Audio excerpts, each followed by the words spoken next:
कश्मीर पुरवासिनी त्वामहं प्रथे नित्यं विद्यादानं तु देहि मे। षाण्मासिक शोध पाठक्रमस्य कामेश्वर सिंह दरभंगा संस्कृत विश्वविद्यालयस्य पटुसंयोजकाः शाब्दिकाः यदु स्वरूप ब्रह्मचारिणः शास्त्रिणः जी गुरु जी सुनाई पड़ रहा है। अस्मिन् कार्यक्रमे समुपस्थिताः अस्मिन् आभासीय पटले समुपस्थिताः समेपि गवेषणारताः छात्राः। मम विषयः अद्य वर्तते आरण्यकोपनिषदां रहस्यम्। द्वावपि शब्दौ रहस्यवाचकौ एव। रहस्य ब्राह्मण शब्देन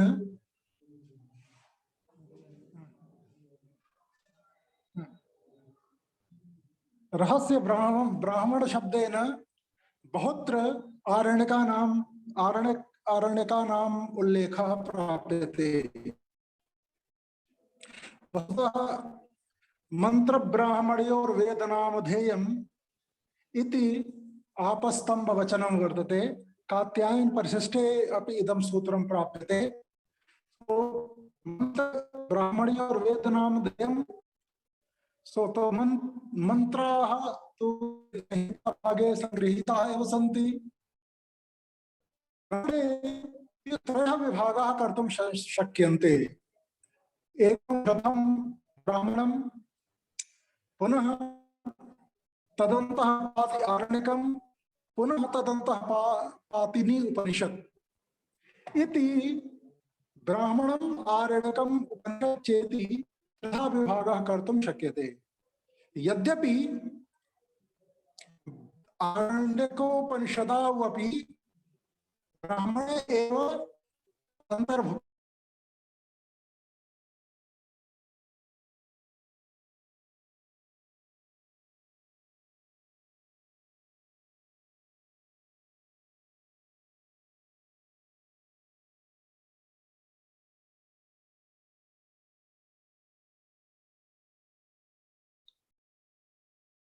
तो गुरु जी आप म्यूट हो गए हैं।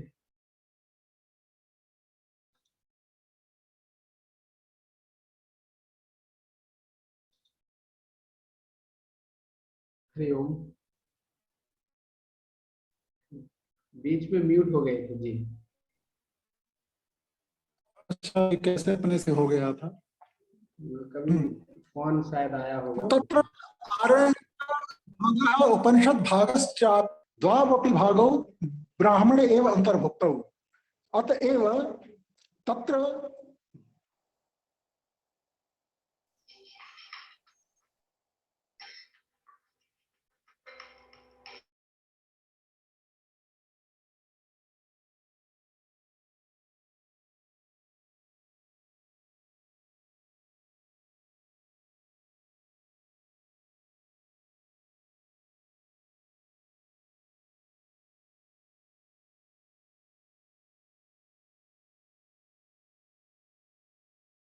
अन्यत्र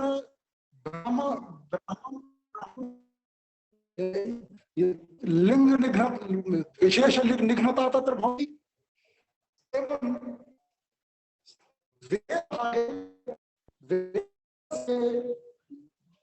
यह ब्राह्मण शब्दः प्रयुज्यते स शब्दः नपुंसक वर्तते। सो तत्रैव अंतर्भुज्यन्ते आरण्यकानि उपनिषदस्य।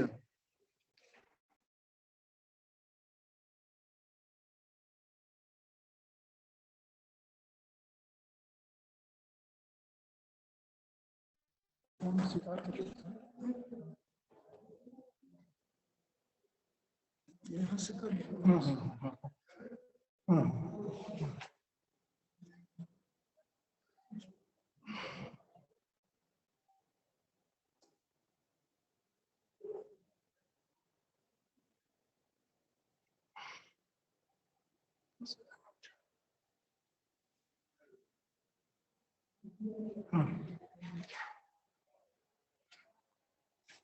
तो तत्र ब्राह्मण भागे एव आरण्यकानि उपनिषदस्य आगच्छन्ति। अब आरण्यक उपनिषद शब्दयो इदं प्रथमतया व्युत्पत्ति अस्माभिः स्वीक्रियते। तत्र अरण्यान् मनुष्ये इत्येकं पाणिनीयं सूत्रं वर्तते। तत्र शैक्षिकेषु अर्थेषु मनुष्य शब्दे विधेये तत्र भवः इत्यादि अर्थेषु वुय् प्रत्ययः भवति। यदा वुय् प्रत्ययः भवति तदा भवन्तः जानन्ति एव यहाँ लोपः वु इत्यस्य योरनाकौ इति सूत्रेण अक् पुनः आदिवृद्धिः। तो अत्र तद्धिते सचामादेः इति सूत्रं वर्तते, तेन वृद्धि। तो अरण्ये भवाः आरण्यकाः, किंतु सूत्रे मनुष्ये अभिधेये एव आरण्यक शब्दः समीचीनः इति सूत्रकारः मन्यते। अस्य सूत्रस्योपरि एकं वार्तिकं वर्तते, पथि अध्याय न्याय विहार मनुष्य हस्तिषु।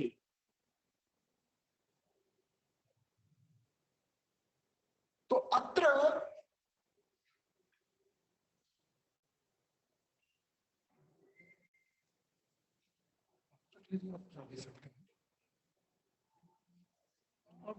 खोलिए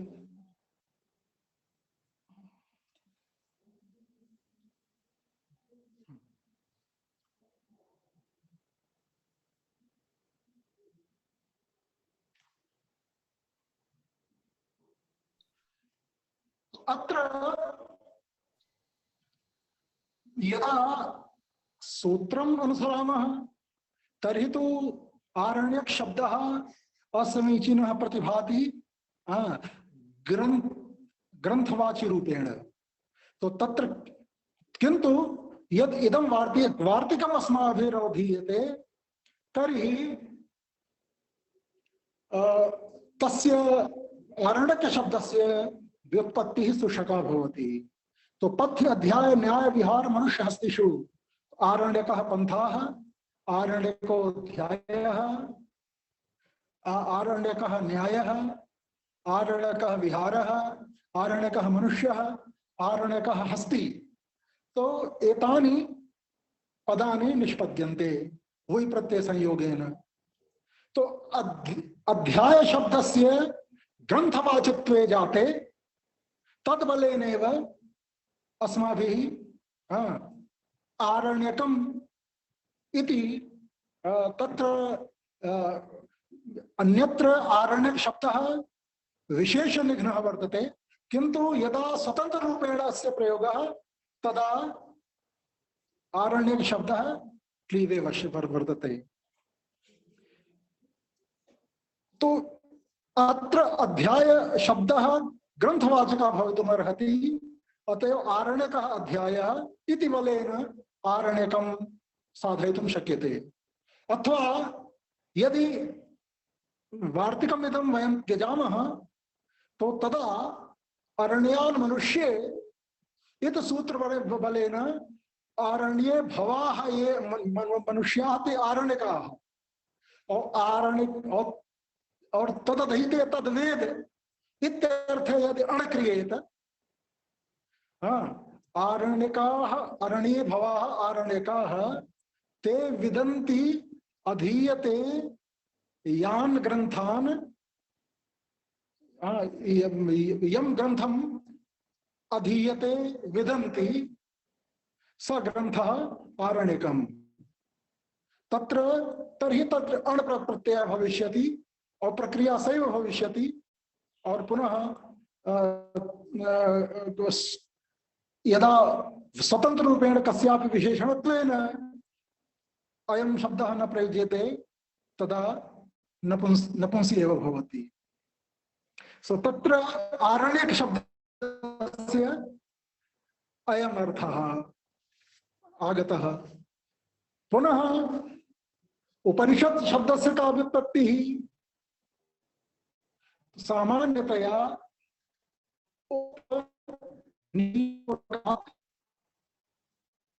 सदधातोः निरनुबन्धकात्। निरनुबन्धकात् माने शतल्रि विषण गत्यवसाधनेषु संपूर्ण यदि धातुपाठ अनेन रूपेण वर्तते, किंतु धात्वादेशः सः इति कृत्वा सद एव मया निरनुबन्ध रूपेण उच्यते।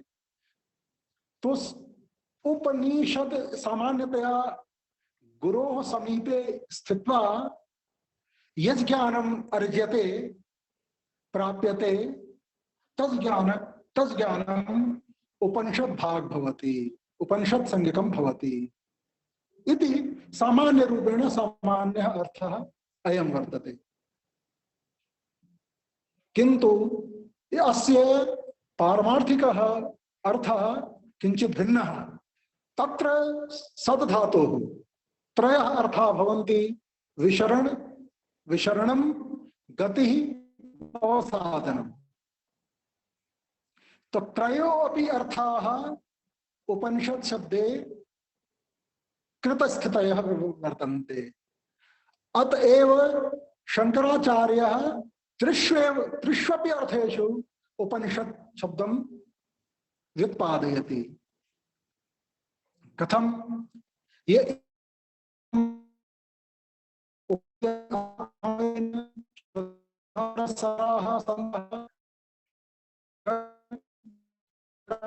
विनाशी अविद्यां संसार कारणम् इत्युपनिषत्। इत्थं भगवत्पादाः तत्र उपनिषत् शब्दस्य व्याख्यानं कुर्वन्ति। वस्तुतः ये इमां ब्रह्म विद्याम्, उपनिषत् ब्रह्म विद्या, ये अस्य समीपं गच्छन्ति अधिकारिणो भूत्वा, अनधिकारिणां तु अत्र प्रवेशः एव नास्ति। यः शान्तः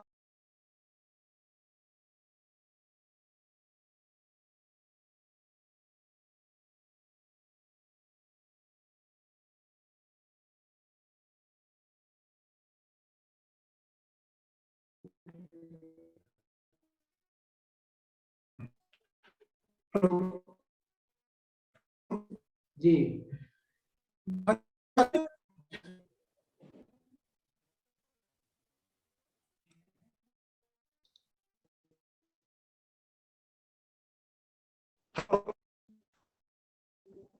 तो यह इमां विद्यां ये अधिकारिणः भूत्वा शम दम आदि गुणसहिताः इमाम उपनिषद विद्यां ब्रह्म विद्या रूपाम उपयन्ति आत्मभावेन।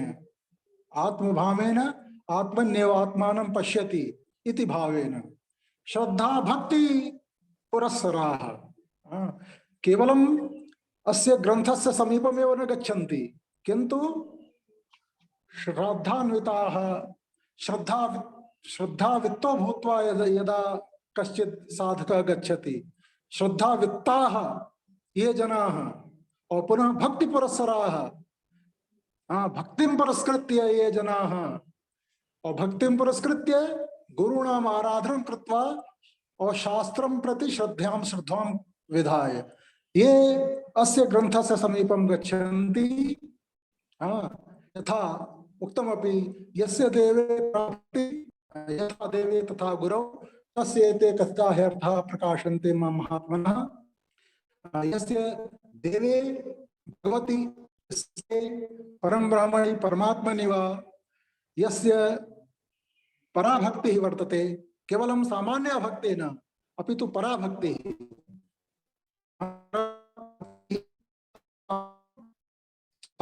वर्तते।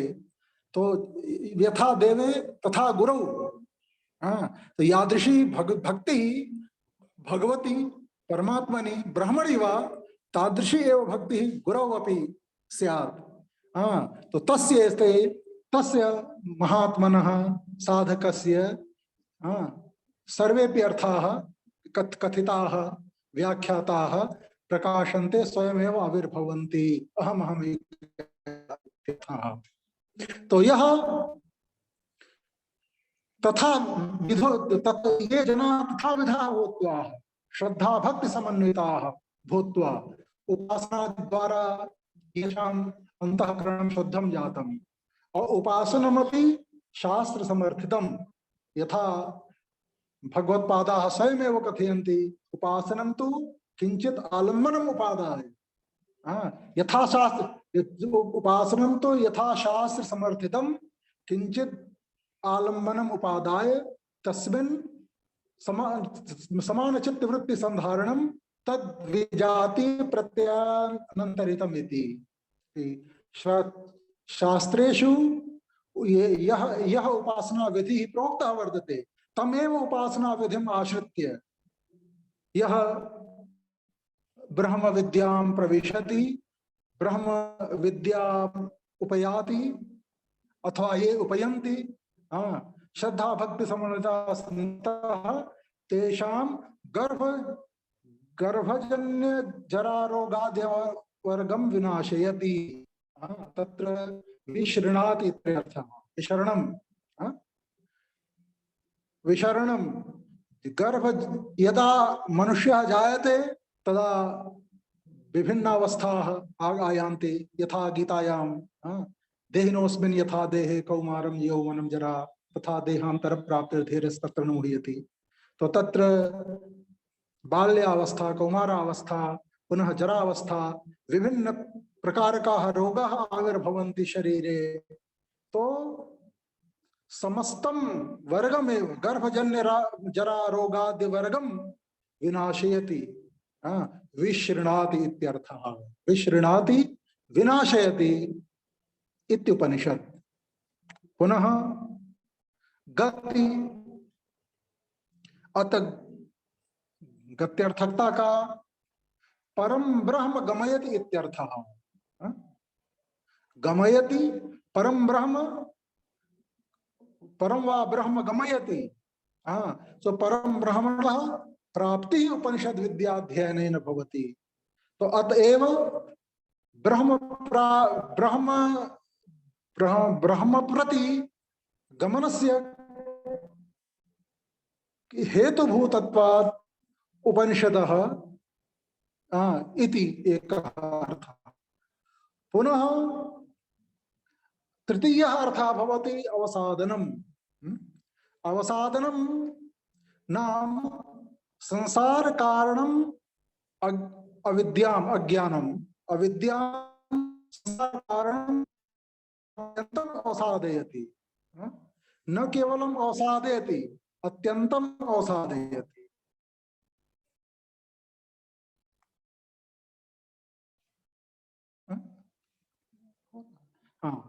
अत्यंतम अवसादयति अवसादयति शिथिलयति। संसारस्य मूलम अविद्या वर्तते। अविद्या कारणादेव जीवाः जायन्ते। और श्रुतिरेव तत्र प्रमाणम्। अजामेकां लोहित शुक्ल कृष्णां बहवीः प्रजाः सृजमानाः स्वरूपाः। तत्र अजो हेको जुष्माणो अनुशेते जहातेनां भुक्त भोगाम जहातेनां भुक्त भोगाम अजोन्यः इति। तत्र या अविद्या भगवती विष्णुमाया वर्तते। देवी हेषा गुणवै ममाया दुरत्यया इति गीता वचनात्। या दुरत्यया भगवत विष्णुमाया वर्तते भगवत माया वर्तते। तत्र माया शक्ति ही वर्तते सा त्रिगुणोपेता सत्व रजस तम आत्मिका। सत्व रजस तमसाम समन्वय रूपा और सा अजा वर्तते, एका वर्तते, माया रूपेण अज्ञान रूपेण तस्य नानात्वं भवितुमर्हति उपाधि भेदात्, किंतु वस्तुतः सा शक्ति एका एव वर्तते। एवं बहुवी प्रजाः सा सृजति। तो एकः अजः न जायते इत्यजः जीवः यः अज्ञानी भवति, यः अज्ञानाच्छन्नः भवति, यस्य उपरि गुरुः प्रसादः ब्रह्मणः भगवतः प्रसादः नास्ति, तादृशः जनः तां जुष्माणो अनुशेते, जुष्माणः सेवमानः तस्याः उपभोगं करोति। सत्व रजस्तम आत्मिकायाः मायायाः तादृशः प्रभावः वर्तते। यः अज्ञः जनः वर्तते, अजः हेको जुष्माणो अनुशेते, एकः तां मायां तां प्रकृतिं जुषमाणः सेवमानः अनुशेते, तस्याः उपभोगं करोति, भोगं करोति। और जहाँ तेनाम भुक्त भोगाम अजोन्यः, और पुनः एकः जो भिन्न यह मुमुक्षुः वर्तते, यह यस्य ग्रंथयः गुरुप्रसादात् ईश्वर प्रसादात् श्लथीकृताः, भिद्यते हृदय ग्रंथि छिद्यन्ते सर्व संशयाः, क्षीयन्ते चास्य कर्माणि तस्मिन् दृष्टे परावरे इति। भिद्यते हृदय ग्रंथि, हृदयस्य ग्रंथि यस्य भिद्यते, छिद्यन्ते सर्व संशयाः, सर्वे संशयाः यस्य विच्छिन्नाः भवन्ति, क्षीयन्ते चास्य कर्माणि, यस्य सर्वाणि अपि कर्माणि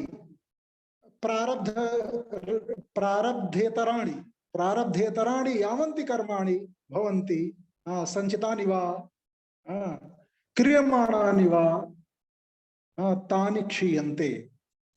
प्रारब्धस्य नाशः न भवति, यतः यथा प्रथमं कश्चित्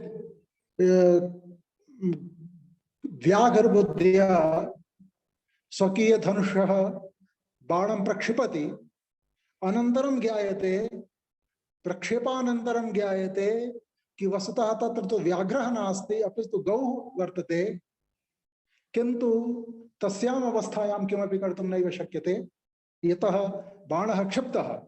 तो प्रारब्ध कर्मणः क्षयः न भवति, तो प्रारब्धेतराणि सर्वाणि कर्माणि क्षीयन्ते, तस्मिन् दृष्टे परावरे, परावरे परे यह अडोरणीयान् महतो महीयान्, यह परश्च अवरश्च, यह सर्वेभ्यः वस्तुभ्यः परः और सर्वेभ्यः वस्तुभ्यः अपरः अपि, अवरः अपि। तो तस्मिन् परावरे ब्रह्मणि परमात्मनि भगवत्तत्वे वा दृष्टे भुक्त भोगान् अन्यः त्यजति। अन्यः जीवः यः मुमुक्षुः वर्तते, भगवत कृपा भाग, गुरु कृपा कटाक्ष भाग, स तां मायां भगवत कृपया गुरु कृपया जहाति। यतः सर्वे भुक्त भोगां, भुक्तः भोगः यस्याः सा तां, यस्याः सर्वे भोगाः सा एव भोग संपादयित्री। वस्तुतः असंगो हेयं पुरुषः, पुरुषस्तु असंगः, किंतु मायावशात् स गुणान् भुंक्ते। अतएव भागवतकाराः अपि कथयन्ति, गीताकार गुणा गुणेषु वर्तन्त, गुणाः वर्तेषु गुणेषु वर्तन्ते। तो अत्र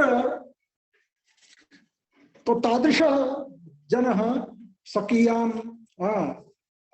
अविद्याम् अवसादयति, और सा अविद्या एव सर्वेषां अनर्थानां कारणं वर्तते।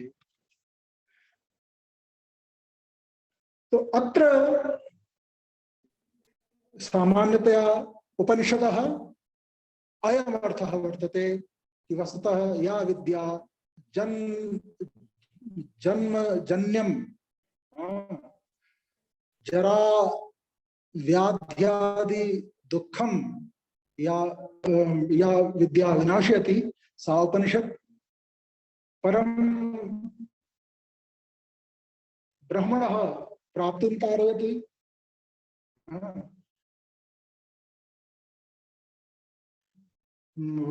सा विद्या उपनिषद अपि च संसारस्य कारणभूताम् अविद्याम् अत्यन्तम् अवसादयति, शिथिलयति।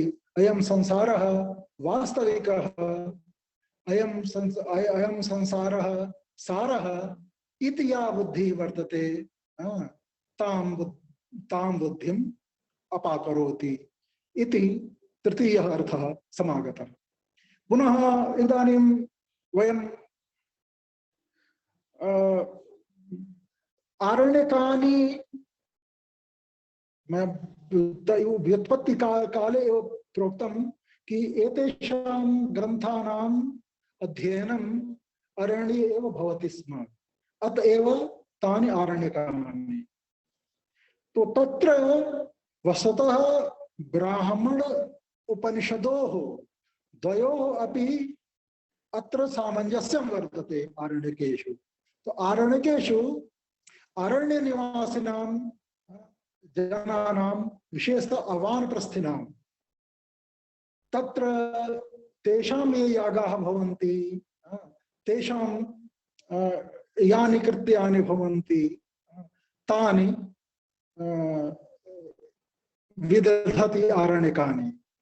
तो आरण्यकम् अरण्याध्ययनादेतत् आरण्यकमधि इतीर्यते, अरण्ये तदधीते इत्येवं वाक्यं प्रचक्षते इति सायणाचार्यः कि अरण्येषु अध्ययनात् अरण्याध्ययनादेतत् आरण्यकम् इतीर्यते, अस्य नाम आरण्यकम् अभूत्।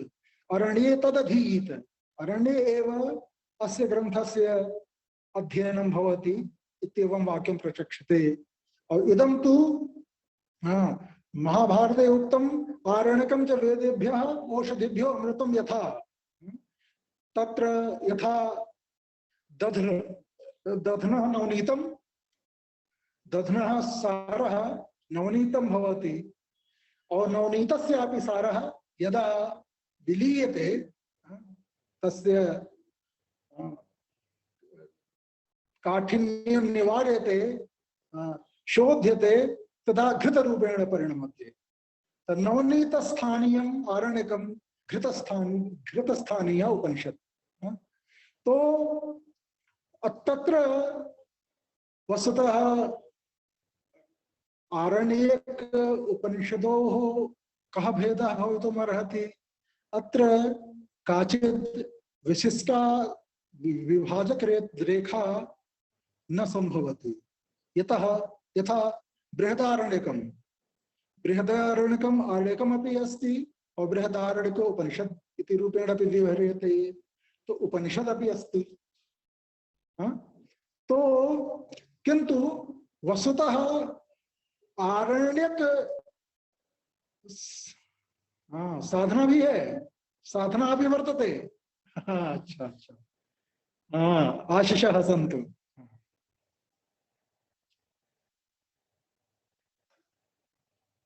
तो आरण्यकानि तो तत्र काचित् पार्थक्य रेखा स्पष्ट रूपेण न कर्तुं शक्यते आरण्यकोपनिषदोः। किन्तु एकः तत्र विशेषः भवितुमर्हति यत् आरण्यकेषु प्राणविद्यायाः माहात्म्यम् आधिक्येन स्फुटीकृतं वर्तते। उपनिषत्सु ब्रह्मतत्त्वस्य प्राधान्यं वर्तते। तो अत्र प्राणस्य सर्वस्वरूपेण उपासना, तत्र बहवः मंत्राः वर्तन्ते। यथा उपनिषत्सु ब्रह्मणः स्वरूपं तथैव आरण्यकेषु प्राणस्य स्वरूपं वर्तते।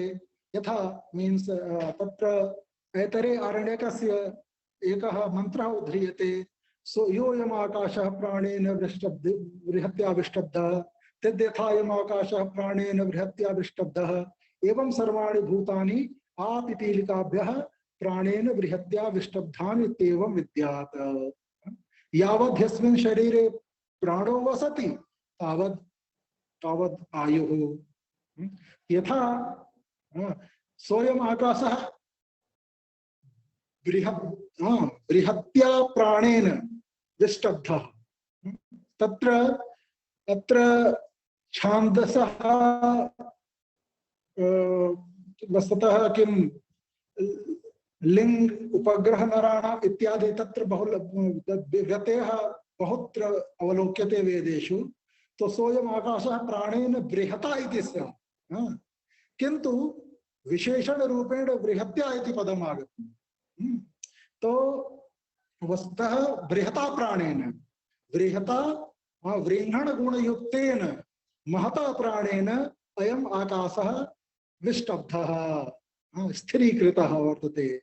तद्यथा अयम् आकाशः येन प्रकारेण अयम् आकाशः पूर्वदृश्यमानम् अंतरिक्षं प्राणेन बृहत्ता विष्टब्धः महता प्राणेन महता प्राणतत्वेन अनुस्यूतं वर्तते, स्थिरीकृतं वर्तते। यथा अंतरिक्षं एवं सर्वाणि भूतानि सर्वाण्येव चराचर जातानि आपिपीलिकाभ्यः ब्रह्म पर्यन्तम् आपिपीलिकाभ्यः माने पीपीलिकाभ्यः आरभ्य ब्रह्म पर्यन्तम् प्राणेन बृहत्या विष्टब्धानि इत्येवं विद्यात्। एवं रूपेणेव प्राणस्य उपासना कर्तव्या। तो सर्वं हि इदं प्राणेन आवृतं। संपूर्णं जगत् यथा उपनिषत्सु सर्वं खल्विदं ब्रह्म तत्सृष्ट्वा तदेवानुप्राविशत् जगतः निर्माणं कृत्वा जगत् प्रविष्टवान् परमात्मा अथवा जगत् प्रविष्टवत् परम ब्रह्म। तथैवात्र प्राणस्य तो अत्र प्राणोपासना अपि वस्तुतः ब्रह्मणः एव उपासना वर्तते। अरुन्धति न्यायेन अरुन्धति न्यायं जानन्ति भवन्तः सर्वेपि। यथा वस्तुतः अरुन्धतीं दिदर्शेषु प्रथमं तारा मुख्याम् अरुन्धतीं इति ग्राहयित्वा तां प्रत्याख्याय अरुन्धतीमेव दर्शयति तद्वत्। वस्तुतः अरुन्धती नाम्नी काचित् तारा वर्तते या नितान्तं सूक्ष्मा वर्तते। तो सामान्यतया सा तारा दृग्गोचरी न भवति। तो प्रथमं यः दर्शयितुमिच्छुः यः जनः वर्तते अरुन्धतीं स प्रथमं किं करोति, तारां अस्ति अहं पश्यामि इयम् अरुन्धती। यदा पुनः तस्यां तारायाम् अरुन्धती बुद्धिः जायते पुनः स वृद्धः जनः प्रत्याचष्टे पुनः तस्य ज्ञानस्य प्रतिषेधं करोति। नहीं इयम् अरुन्धती न। ततः उपरि एका तारा वर्तते सा दृश्यते सा अरुन्धती। तो अनन्तरवर्तिन्यां तारायाम् अरुन्धती बुद्धिः पुनः सापि तारा अरुन्धती नास्ति। अन्तिमे सा अतीव सूक्ष्मतमा तारा या अरुन्धती नाम्ना व्यवह्रियते तस्याः ज्ञानं कारयति। तथैव वस्तुतः उपनिषत्सु यद् ब्रह्म तदेव आरण्यकेषु प्राणरूपेण उपास्यते। तो तत्र यावद् यस्मिन् शरीरे प्राणो वसति तावदायुः। यावदस्माकं शरीरे प्राणः वसति तावदेव अस्माकं आयुः भवति। प्राणगमनानन्तरं कश्चिदपि आयुः धारयितुं नैव शक्नोति। संसारे तावदेव, अतएव यदा इन्द्रिय भागे इन्द्रियाणां प्राणस्य च यदा विवादः भूत्, वस्तुतः तत्र इन्द्रियाणां श्रेष्ठत्वं प्रशस्यत्वम् उत प्राणस्य, तो सर्वाणि इन्द्रियाणि यदा कश्चित् यदि चक्षुस्वकीयं कार्यं न करोति, जनः न पश्यति, किन्तु तेन जीवति। यदि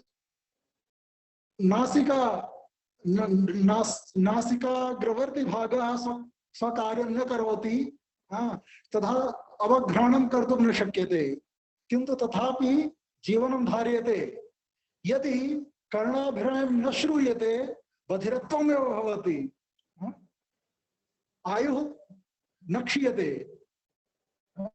तथैव यदि त्वग् न स्यात्, स्पर्शः न संभवति, तथापि जीवनं संभवति। तो एतेषु प्रत्येक इंद्रियेषु प्रत्येकं सत्सु असत्सु इंद्रियेषु सत्सु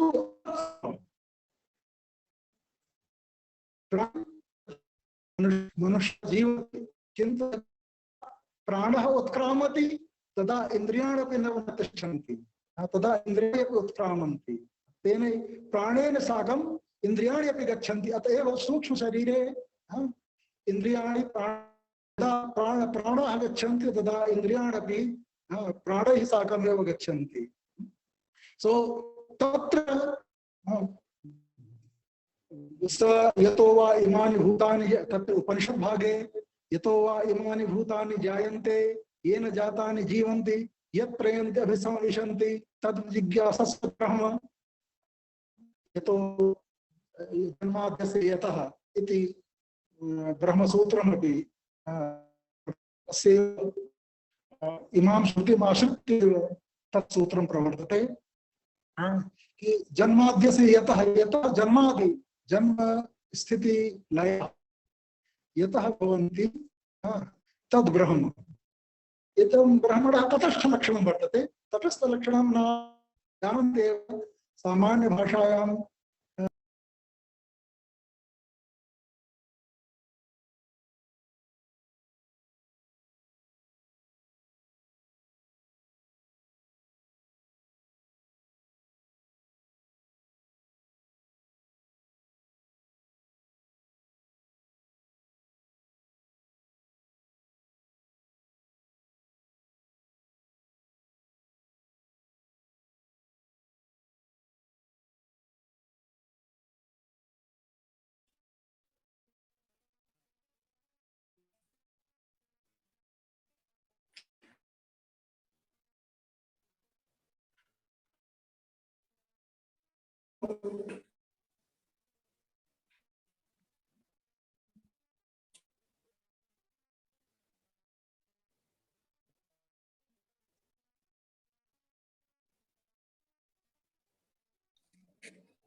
हाँ, तो अत्र प्राणोपासना विहिता।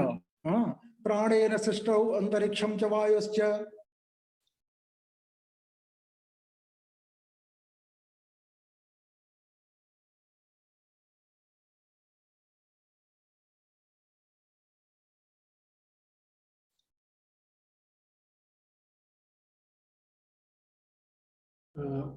गुरुजी पुनः भवन्तः म्यूट कथं जायते? अनम्यूट कुर्वन्तु। अच्छा, ये वारं वारं म्यूट भवति। हाँ, हलो, इदानीं ध्वनिः आगच्छति? एवम् आगच्छति। अच्छा, तो प्राणेन सृष्टौ अंतरिक्षं च वायुश्च। तो प्राणेन अंतरिक्षं सृष्टं। वायुः कस्य गुणः? अंतरिक्षस्य गुणः। तो उभौ प्राणेन सृष्टौ। तो एकम अवधार्यम कि वस्तुतः न्यायशास्त्रे वायुरेव प्राणापानादि संज्ञां लभते इति नैयायिकानां मतम्। वायुः एव प्राणादीनां वायु संज्ञा एव भवति, तेषां पृथक् सत्ता नास्ति। प्राणादीनां अथवा वायुः प्राणरूपः वा वायुः इति वक्तुं शक्यते। और तस्य आश्रयः कः, शब्दः कुत्र तिष्ठति, न्यायदृष्ट्या अंतरिक्षे। तो अंतरिक्षमपि एवं वायुश्च यदि प्राणेन सृष्टौ तर्हि अयं प्राणः सामान्यः अस्माभिः धार्यमाणः प्राणः न भवति। अतएव तस्य बृहत् महत् इत्यादि विशेषेण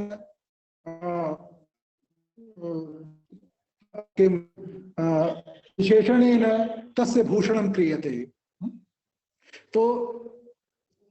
तो अयं प्राणः सामान्यः प्राणः नास्ति। अयं यथा अस्माभिः धार्यमाणः प्राणः वर्तते, तेन वायुः न सृष्टः, तेन अंतरिक्षं न सृष्टं, परमात्मभूतेन प्राणेन। तत्र अच्छा एवं कथम अस्माभिः उच्यते, आकाशस्थलिंगात् इति सूत्रे प्रथमं किं भवति, तस्माद्वा आत्मनः आकाशः सम्भूतः, आकाशाद् वायुः, वायोरग्निः, अग्निरापः, अद्भ्यः पृथ्वी, पृथिव्या औषधयः इति प्रक्रिया वर्तते उपनिषत्सु।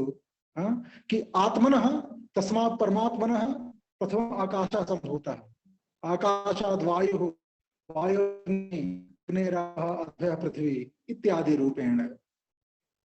तो तत्र पुनः एकत्र उपनिषत्सु आयाति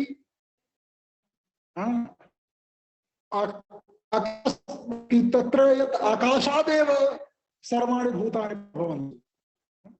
तो तत्र आचार्याः कथयन्ति यत्र तत्र आकाशपदेन परं ब्रह्म एव ग्राह्यम्। सामान्यः आकाशः तु वस्तुतः ब्रह्मणः निष्पन्नः। तो आकाशस्थलिंगात् लिंग यतः परमात्मनः परं ब्रह्मणः एव सृष्टिः संभवति, न तु जडीभूतात् आकाशात्।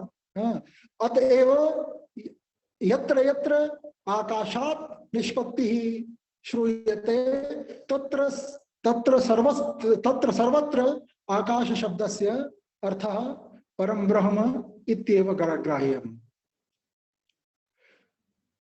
तेनैव प्रकारेण अत्र प्राणपदेन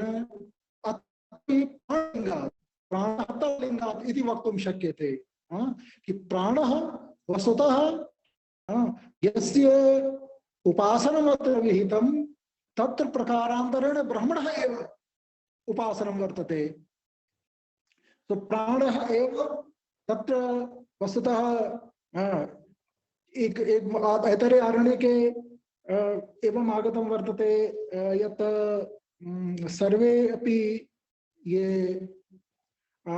ऋषयः सन्ति, सर्वे प्राणाः सन्ति, ऋग्वेदस्य अपि ऋषयः सन्ति, ते सर्वेपि प्राणरूपाः एव सन्ति। तो तत्र प्राणरूपेण सर्वा ऋचः, सर्वे वेदाः, सर्वे घोषाः एकैव ब्राह्यते प्राण एव। यथा तत्र सर्वाः ऋचः प्राणरूपाः, सर्वे वेदाः प्राणरूपाः, सर्वे घोषाः प्राणरूपाः। तो एतेषु ऋषयः प्राणरूपाः, ऋचः प्राणरूपाः, वेदाः प्राणरूपाः, सर्वे घोषाः प्राणरूपाः। तो तत्र सामान्य प्राणस्य अत्र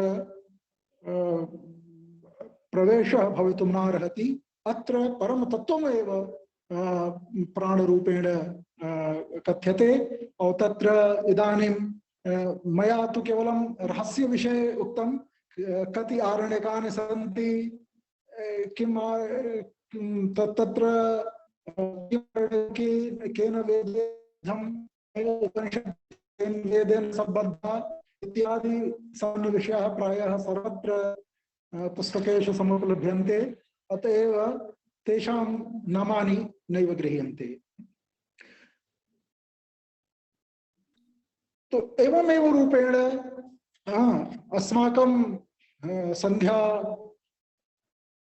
मंत्रेषु पश्यन्तु तत्र आरण्यकेभ्यः विशेषतः तैत्तिरीय आरण्यकतः मंत्राः गृहीताः सन्ति।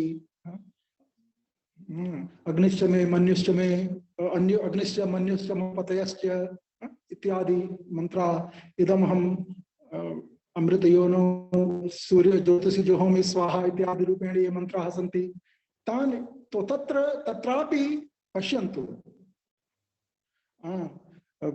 अग्निश्च मन्युश्च मन्युपतयश्च मन्युकृतेभ्यः पापेभ्यो रक्षन्ताम् यत् अहनाकाशं मनसा वाचा हस्ताभ्याम इंद्रियेण शिष्णा उदरेण शिष्णा अह तदोलुम्पतु या रात्रिस्तदोलुम् इदं मम अमृतयोनो सत्ये ज्योतिषि जुहोमि स्वाहा।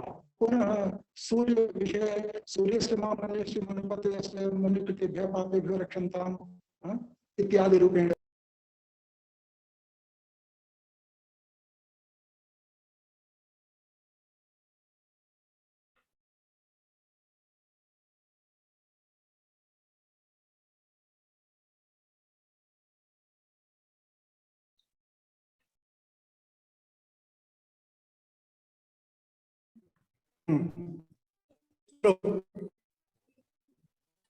तो अत्रापि अग्निरूपे सत्य ज्योतिषी और सूर्य रूपे ज्योतिषी आत्मनः आहुति दीयते। आत्मनः आहुति यदा दीयते अपगच्छन्ति।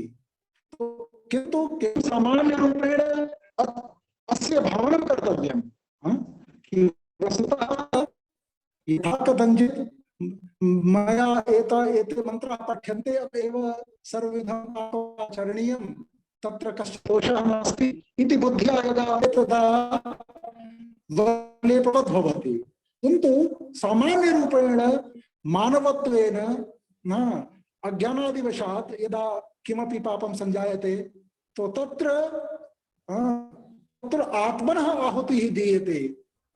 सत्य ज्योतिषी एवं भावना क्रियते सत्य ज्योतिषी और सूर्य ज्योतिषी। तो एवं रूपेण यदा विशुद्धि जायते तदा परम ब्रह्मणः अधिकारी सजनः भवति। तो तत्र आरण्यक विषये किंचित् उक्तं, पुनः उपनिषदां विषये किंचित् चर्चते।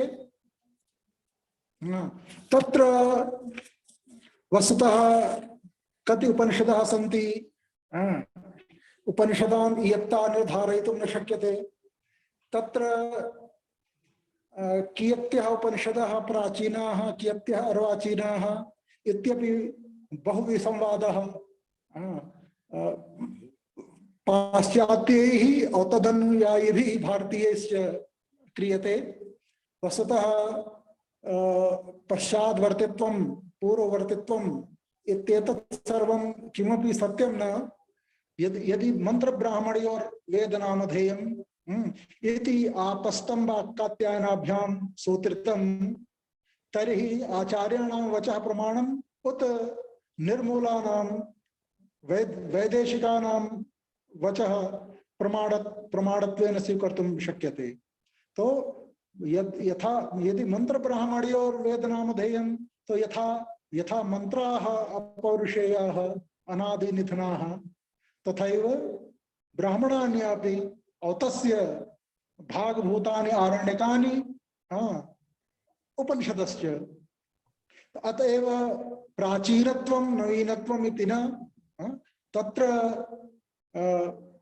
कैश्चिदेवमपि उच्यते कि स्वमतानुसारेण यथा वैष्णवैः काश्चित् उपनिषदः उद्भाविताः, शैवैः काश्चित् उपनिषदः उद्भाविताः, तांत्रिकैः काश्चित् उपनिषदः उद्भाविताः इत्येतत् सर्वं सर्वथा पार्थकम् अश्रद्धेयं च वर्तते।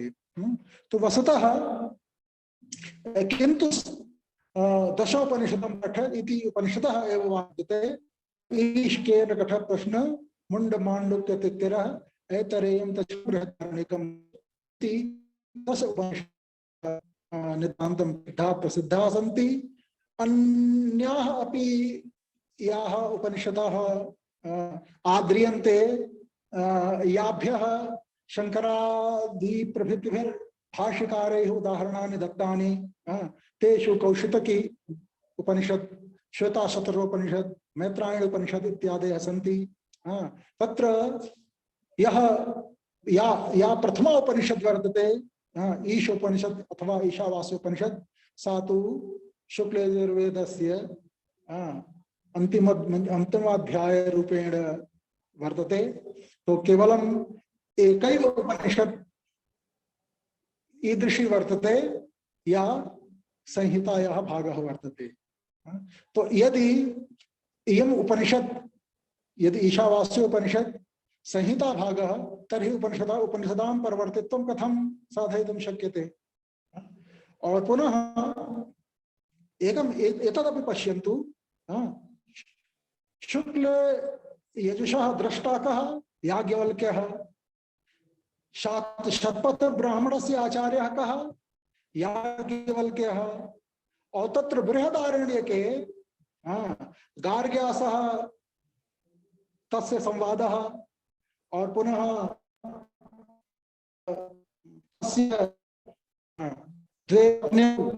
कात्यायनी एवं मैत्रेयी रूपिण्यौ तत्र बृहदारण्यके उल्लिखिते वर्तेते। तो तर्हि यदि स एव याज्ञवल्क्यः शुक्लयजुषां दृष्टा स एव शतपथ ब्राह्मणस्य प्रवर्तकः स एव बृहदारण्यकस्य मान्यः आचार्यः, गार्ग्यासः तस्य संवादः पुनः स्वकीयां पत्नीं उपदिशति। आत्मा वारि द्रष्टव्यः, मंतव्यः, श्रोतव्यः, निदिध्यासितव्यः इति तेषाम् उद्घोषः वर्तते। एकस्यैव याज्ञवल्क्यस्य त्रिष्वपि स्थानेषु विद्यमानत्वात् तो कतरः अथवा कतमः याज्ञवल्क्यः वा याज्ञवल्क्यः प्राचीनतमः और कतमः अर्वाचीनतमः इति वक्तुं न शक्यते। वस्तुतः एकस्यैव व्यक्तेः तत्र विद्यमानत्वात् तो तत्र पौर्वापर्य निर्धारणं तु नितान्तं क्लेशकरमेव। तो तत्र केनोपनिषद सामवेदेन संबद्धा वर्तते, कठोपनिषद कृष्णयजुर्वेदेन संबद्धा वर्तते, प्रश्न मांडुक्योपनिषदः अथर्ववेदेन संबद्धाः, तैत्तिरीयोपनिषद कृष्णयजुर्वेदेन संबद्धा, ऐतरेय उपनिषद ऋग्वेदेन संबद्धा, छान्दोग्योपनिषद सामवेदेन संबद्धा। सामवेदस्य वस्तुतः ताण्ड्य ब्राह्मणस्य अयं भागः वर्तते, यतः शंकराचार्यैः संकेतितं वर्तते यथा ताण्डिनाम् उपनिषदि तत्त्वमसि से श्वेतकेतो यथा ताण्डिनाम् उपनिषदि तत्त्वमसि से श्वेतकेतो इत्यस्य निर्देशः यथा ताण्डिनाम् उपनिषद। तो ताण्डिनाम् उपनिषद छान्दोग्योपनिषद इति तैः न कथितम्, अपितु यथा ताण्डिनाम् उपनिषदि स आत्मा और स च विज्ञेय। और पुनः बृहदारण्यकं तु तत्र शतपथ ब्राह्मणस्य एव परिशिष्टत्वेन गृह्यते और तस्य आरण्यक संज्ञा अपि भवति, उपनिषद संज्ञा अपि भवति। तथैव कौशितकी उपनिषद, श्वेताशतरोपनिषद, मैत्रायणी उपनिषद इत्यादीनि इत्यादयः उपनिषदः सन्ति। आरण्यकानां विषये भवन्तः जानन्ति एव। तो तत्र वस्तुतः उपनिषदां यह वस्तुतः यह प्रतिपाद्य विषयः वर्तते स विषयः तु वस्तुभूतः परमात्मा एव ब्रह्मतत्त्वमेव तत्र जिज्ञासितव्य विषयत्वेन प्रतिपादितं वर्तते। अतएव अथातो ब्रह्म जिज्ञासा इति ब्रह्म सूत्रस्य प्रथमं सूत्रं वर्तते। तो स आत्मा वस्तुतः तत्र मया उक्तं भगवतः या माया वर्तते विष्णु मम माया दुरतया दैवी देशा गुणमयी मम माया दुरतया सा एव माया अजा इति रूपेण उपनिषदि व्याख्याता माया रूपेण मायां तु प्रकृतिं विद्यात् मायिनं तु महेश्वरं महेश्वरः मायी वर्तते माया तस्य शक्तिः वर्तते। तो और तस्य वस्तुतः सा नितान्तं निगूढ़ा वर्तते। ते ध्यान योगानुगता अपश्यन् देवात्मशक्तिं सगुणैः निगूढाम्। ध्यान योगेन यदा ध्यान योगः कदा संभवति यदा परमात्मनः एव अनुग्रहः भवति। नायमात्मा प्रवचनेन लभ्यः न मेधया न बहुना श्रुतेन यमैवेष वृणुते तेन लभ्य तस्यैष आत्मा वृणुते तनुं स्वाम्। यह वस्तुतः स्वयं अतर्द्वयमर्हति आत्मा स्वयं परमात्मानं वृणुते अथवा परमात्मा स्वयं आत्मानं वृणुते।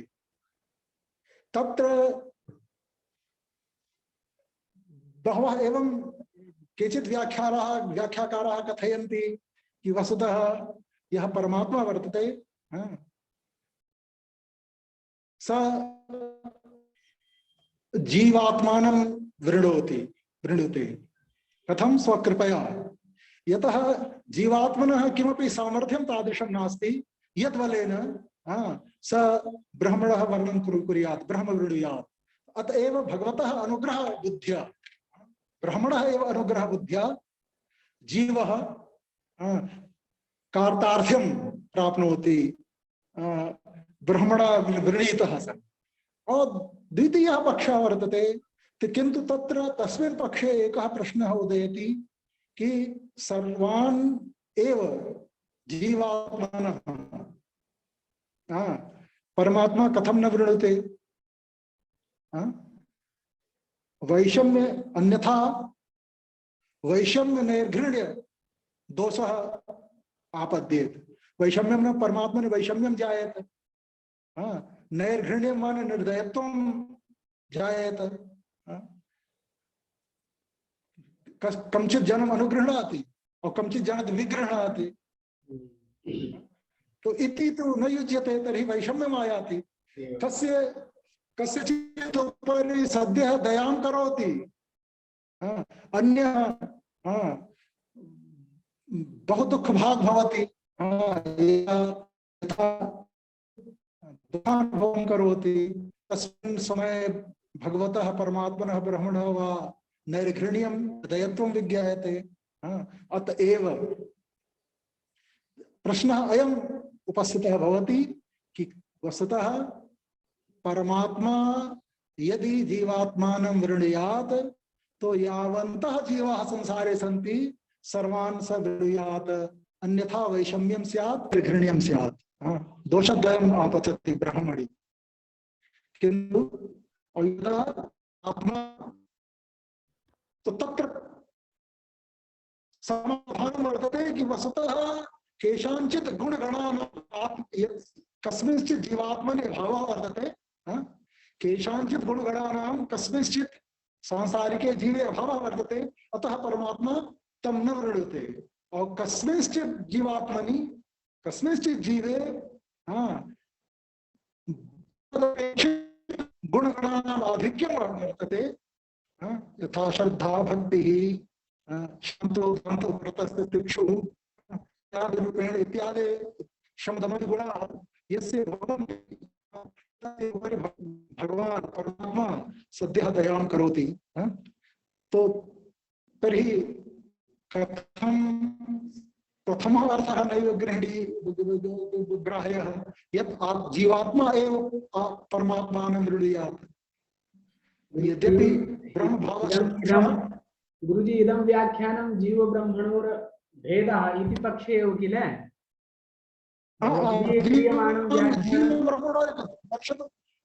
सर्वासाम् उपनिषदां तत्तु समन्वयादिति सूत्रभाष्ये शंकराचार्य भगवत्पादैः तथैव उद्घोषितं सर्वाणि वाक्यानि एतस्यैव तात्पर्यस्य परत्वेन समानुगतानि तत्तु समन्वयात् सूत्रभाष्ये तो सर्वेषाम् एव उपनिषदां परमं तात्पर्यं तु ब्रह्म एव वर्तते और ब्रह्म और जीव ब्रह्मणोर ऐक्यं नापि स्यात् न यदि अद्वैतवादिनः ऐक्यं स्वीकुर्वन्ति तथापि ब्रह्म प्राप्ति भगवत् प्राप्ति तो सर्वैरेव भक्तैरपि चैतन्य मतानुयायिभिः अचिन्त्य भेदाभेदवादिभिः अपि तत् स्वीक्रियते सपक्षाः स्वीक्रियते भगवत् प्राप्तिः द्वैतवादिभिः अपि स्वीक्रियते विशिष्टाद्वैतवादिभिः अपि भगवत् प्राप्तिः स्वीक्रियते वैकुण्ठलोक प्राप्तिः स्वीक्रियते तन्मये द्वैतवादिभिः तत् कथं साध्यते तर्हि भगवत् प्राप्ति तैरपि स्वीक्रियते द्वैतवादिभिरपि भगवत् प्राप्तिः प्रार्थ्यते ते वस्तुतः ते एवं कथयन्ति कि वस्तुतः जीवः नितान्तम् अल्पज्ञः और ईश्वरः यः सर्वज्ञः सर्वविद् यस्य ज्ञानमयं तपः तस्मादेतद् ब्रह्म नाम रूपमन्नं च जायते इति उपनिषद्वाक्यं यः सर्वज्ञः स परमात्मा अल्पज्ञः जीवः द्वयोः ऐक्यं कथं भवितुमर्हति तो वस्तुतः तस्य कैंकर्यं भजति कैंकर्य भावं प्राप्नोति जीवः ये वैष्णवाः या अथवा द्वैतलेशिनः येपि सम्प्रदायः द्वैतलेशिनः माने तत्र विशिष्टाद्वैतवादिनः अपि द्वैतवादिनः अपि द्वैताद्वैतवादिनः अपि अचिन्त्यभेदाभेदवादिनः अपि सर्वेपि तत्र भगवत् प्राप्तिं तेपि स्वीकुर्वन्ति ब्रह्म प्राप्तिं द्वैतवादिनः अपि स्वीकुर्वन्ति और तत्र शंकराचार्येण कदापि नोक्तं यत् अयं जीवः वस्तुतः जीव ब्रह्मणोर्भेदः तत्र तत्त्वमसि इति वाक्येन तत्र वस्तुतः चैतन्यांश एव लक्षणा गृह्यते तत्र सर्वज्ञत्व विशिष्टत्वम् और अल्पज्ञत्व विशिष्टत्वम् इति उपाधिद्वयं तत्र त्यज्यते चैतन्य मात्रे लक्षणा भवति यदा चैतन्य मात्रं चैतन्यः जीवः अपि वर्तते और चैतन्यः परमात्मा अपि वर्तते तो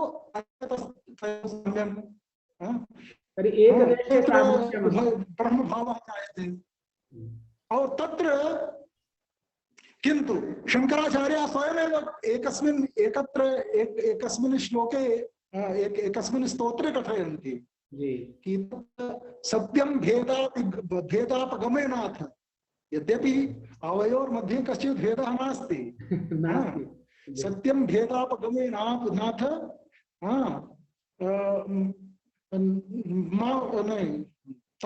तावकीनो हम न मामकीनो भवान् अत्र समुद्रो हि तरंगः न तारंगः समुद्रः क्वचित् समुद्रे तरंगः भवति यद्यपि तरंग समुद्रे भेदः नास्ति समुद्रे एव तरंगः भवति किन्तु तरंगेषु समुद्रः न भवति अपि समुद्रे तरंगः भवति तथैव परमात्मनि जीवः भवति जीवे परमात्मा न भवति तो वस्तुतः भेदमारोप्य तादृश व्यवहारः तो तत्र वस्तुतः तत्र मया अंतिम सोपानं किं रूपम् इति किन्तु सर्वैरेव परं तत्त्वं प्राप्तव्यम् इति सर्वासाम् उपनिषदाम् अर्थः इति सर्वे अपि आचार्याः मन्यन्ते तत्त्वम् अवश्यमेव प्राप्तव्यम् तेन सह ऐक्यं स्यात् तेन सह सायुज्यं स्यात् तेन सह सालोक्यं स्यात् तेन सह सामीप्यं स्यात् यत्किमपि स्यात् कथंचित् तत्र ब्रह्मतत्त्वं हाँ, भगवत पदवाच्यम यद भवतु, परमात्म पदवाच्यम यद भवतु, तत् प्राप्यत्वेन सर्वैरेव आचार्य स्वीक्रियते। विष्णु प्राप्तव्य, शिव प्राप्तव्य, भगवती प्राप्तव्य। ठीक है ना।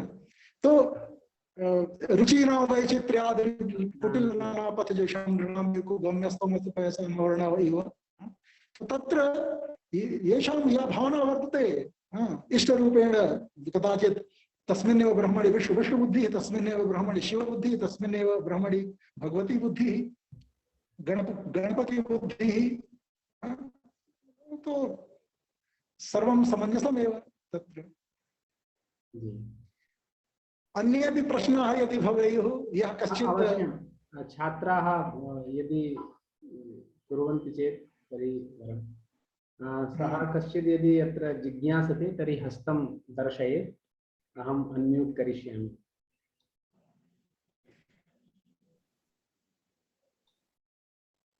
प्रायः सर्वे वेदा यत् पदमामनन्ति, सर्वे वेदा यत् पदमामनन्ति, तो यत् पदं तत्पदं किं भगवत् तत्त्वमेव, ब्रह्म तत्त्वमेव। वदन्ति तत्तत्त्वविदः तत्त्वं यत् ज्ञानमद्वयं ब्रह्मेति परमात्मेति भगवानेति शब्दते इति भागवतकारः। ज्ञानं विशुद्धं परमार्थमेकम् अनन्तरं तो बहिर्ब्रह्म सत्यं प्रत्यक् प्रशान्तं भगवत् शब्द संज्ञं यद् वासुदेवं कवयो वदन्ति इति भागवतकारः। सो तदेव तत्त्वं वर्तते, उपनिषदां तदेव प्रतिपाद्यं वस्तु वर्तते। दीपक कुमार पूछ रहे हैं गुरुजी, वार्तिकम एक बारम पुनः कथयन्तु आरंभे आरण्य शब्द प्रतिपादन वेलायाम यद वार्तिकम। अच्छा, पथ्याध्याय पथ अरण्यान मनुष्य जाकर के देख लें, अरण्यान मनुष्य जी जी उसी सूत्र में है। और अगर उसको लिखना भी हो तो लिख ले, पथ्याध्याय न्याय विहार मनुष्य हस्तिषु। जी यही वार्तिक बिल्कुल, अरण्यान मनुष्य इति सूत्रे अस्ति। हाँ, इतनी सूत्र उसी में है। जी जी। अन्य और मैंने एक आरण्य को अध्याय के बल पर मैंने आरण्यकम लिया। अध्याय मतलब ग्रंथवाची। और मैंने एक और उद्भावना की कि जो अरण्य में रहते हैं, तदधीते तद्वेद अर्थ में, अगर अरण्य भवा मनुष्य अरण्य का मनुष्य अर्थ में हो गया। हाँ, और ते अधीयते वेदन्ति, हाँ, तदधीते तद्वेद इसमें अण कर लीजिए, तब भी आरण्यक शब्द ही बने। हाँ बिल्कुल। मैंने तत्र ये वसंती तस्मिन् अर्थेपि सएव शब्दः, तत्र ये अध्ययनं कुर्वन्ति तस्मिन्ने भी अर्थे सएव शब्दः। करे तब भी आगे वृद्धि होकर के वही होगा। जी जी जी, स्वरूप भेदः नास्ति, अर्थ भेदस्तु भवत्येव। हाँ हाँ, तो उस पक्ष में, और अगर अध्याय के बल पर आप ग्रंथ का अध्ययन कर सके तो इस वार्तिक के बल पर भी सिद्ध हो जाएगा। जी जी। आरण्यको अध्याय है तो आरण्यकम पुस्तकम। जी।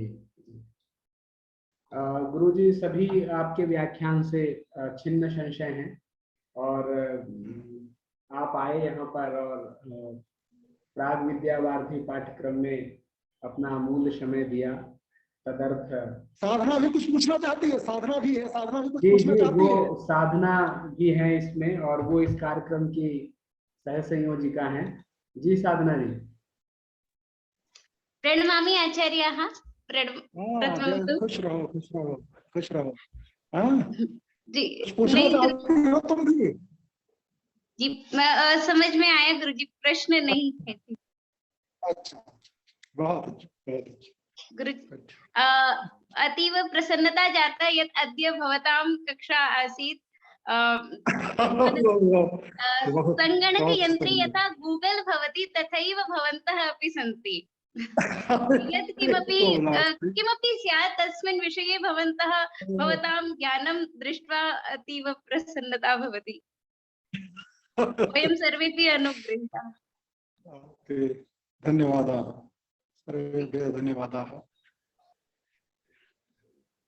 अच्छा, सर्वान् प्रणमामि।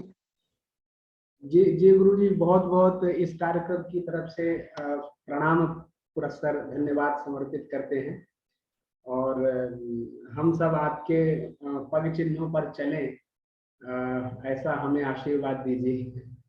जी। ठीक ठीक, अच्छा।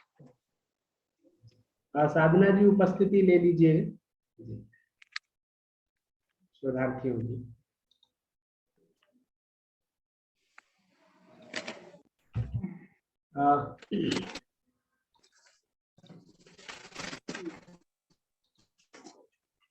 सर्वादौ अत्र उपस्थिताः मम मुख्यतया मम प्रियाः आचार्याः सन्ति। तेषां